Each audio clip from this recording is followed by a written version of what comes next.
All right, so here we are at day 2. Woohoo! Woohoo, made it. And I have to say, I am feeling a ton better.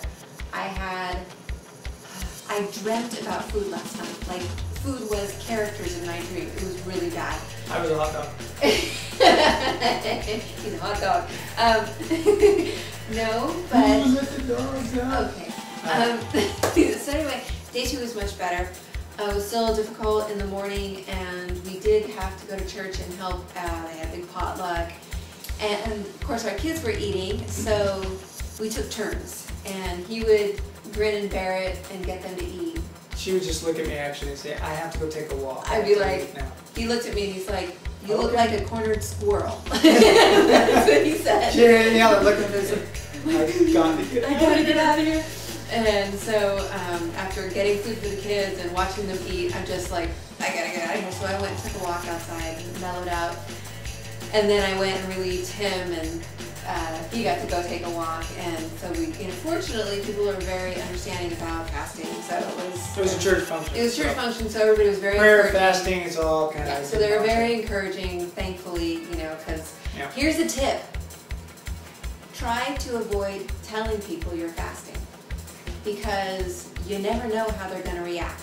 And we were really blessed today that people were very encouraging and understanding, but I have a neighbor who I happen to mention it to, and she is not. And I have a coworker, and he is not. And so if you want to be accepted, then don't mention it. I don't care. Yeah. I tell people that fast, they're like crazy. I'm like, since when was that a new idea? But they just think, they're questioning it. I'm like, are you sure that's safe? Are you sure? So just... As long as you research it, and talk to the doctor. Yeah, so here's your tip. Tell people that need to know on a need-to-know basis. Alright, so a couple things. One, we made it through our second day. Oh wait, I want to finish. Oh, finish. Wait, after all the food during lunch and everything, I came home and all of a sudden I felt better. Not that I wasn't hungry, I had some juice, but I was able to cook dinner for my kids. I was able to do a bunch of cooking in that. I made some spaghetti sauce because I have all these tomatoes from my garden, and the house smells amazing. It smells like wonderful homemade spaghetti sauce. And by the way, it's killing me. It's killing. All right. I had a hard day. I had a hard day coming home. Today was my day to kind of crash. She slept yesterday, and I came home and I was so tired. So my body was crashing today. But she was cooking all these sauces and stuff like that, and I was like, you're killing me. She goes, but I feel much better. I said, yeah, but you're killing me. So today was my challenge. Made it through. I had some juice a little while ago, and so I feel better. Had my nap, feel better. And so I think we're kind of going into day 3 pretty good. Right. To be able to handle the big hump here going into 3 and 4. So that was me. That was my challenge. And as far as physically, okay, so I'm feeling a little better, and a lot of people were telling me, just get past the 3rd day and you'll just stop wanting food. But it's kind of funny, physically, the bowel movements have stopped. Yeah, they talk about your digestive tract shutting down and slowing down, and I think because we prepped for the week prior, juicing here and there, and I think that it came a little faster than what they usually say. I think that it was normal, than what would be expected. But it'd be expected. You usually have about the 3rd or 4th day your digestive tract starts to slow down if you just jump into juicing. Ours, man, it's day 2. Done.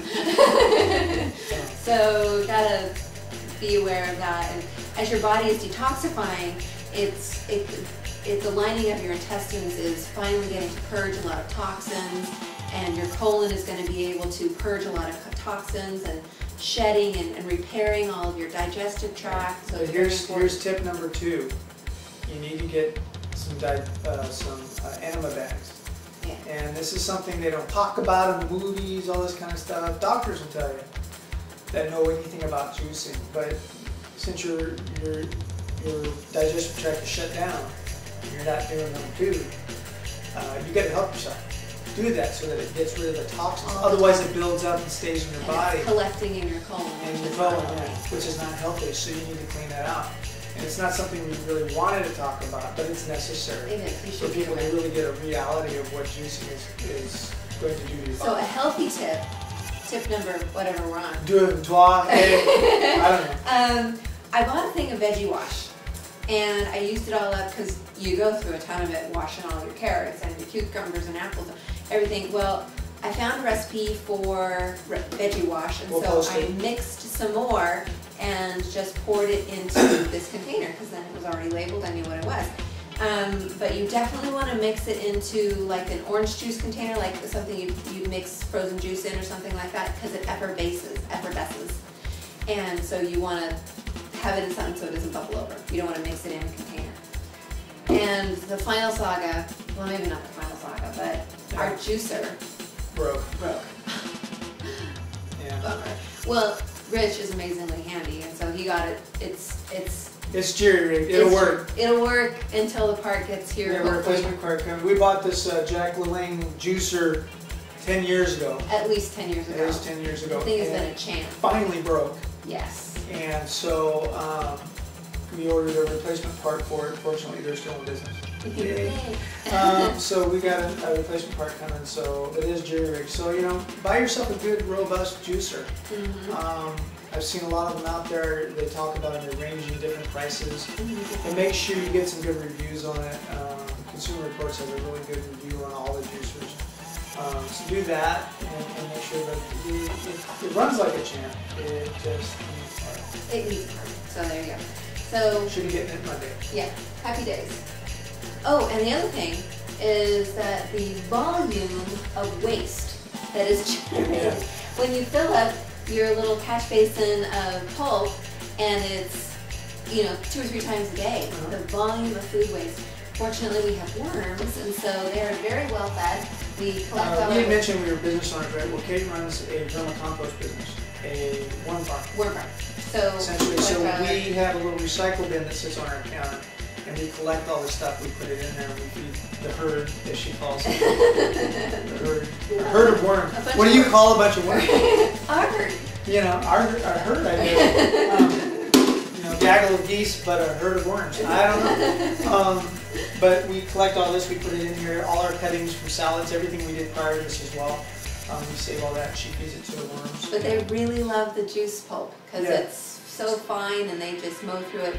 So if you're going to do juicing, maybe it's something to consider. Or compost in your backyard. Yeah, or put it in the compost, a hot compost bin that you can turn on. Or in your garden or something, just because it's a lot of waste. And it's organic if you want to put that stuff back into your garden and stuff like that. Instead of a landfill. Yeah, you don't do it. But anyway, day 2 for me way better than day 1. And it was my challenge day. I was, you know, running interference yesterday, so she came home and ran interference for me. Of course, I kind of passed out on the couch. You passed out. So I'm all jacked up now. I'll probably be up all night. I don't know. So hopefully tomorrow, day 3. Day 3. Totally good. Not hungry. Back to work. Yeah. New challenge. Juicing for work. Let us know on our videos as well in the comments and stuff. Let us know if there's things you want us to talk about more of, so that we can include that in the video series and stuff that we do on the fasting and the juicing, so that we can answer your questions that way. And it gives us more content to talk about. Okay, so day 3. Day 3. Here we go. Going into day 3. Day 2, excellent, made it through. So happy. Okay, challenging day with food. But coming on to day 3, we will do another wrap up, and probably most of these will be wrap ups, short little video clips, things like that. We'll try to make them entertaining and have lots and lots of good info. And we'll put the recipe up for the veggie wash, so you can make it your own. And maybe one of our juicing recipes as well, just to add some more content in there for you. Okay. Blessings. See ya.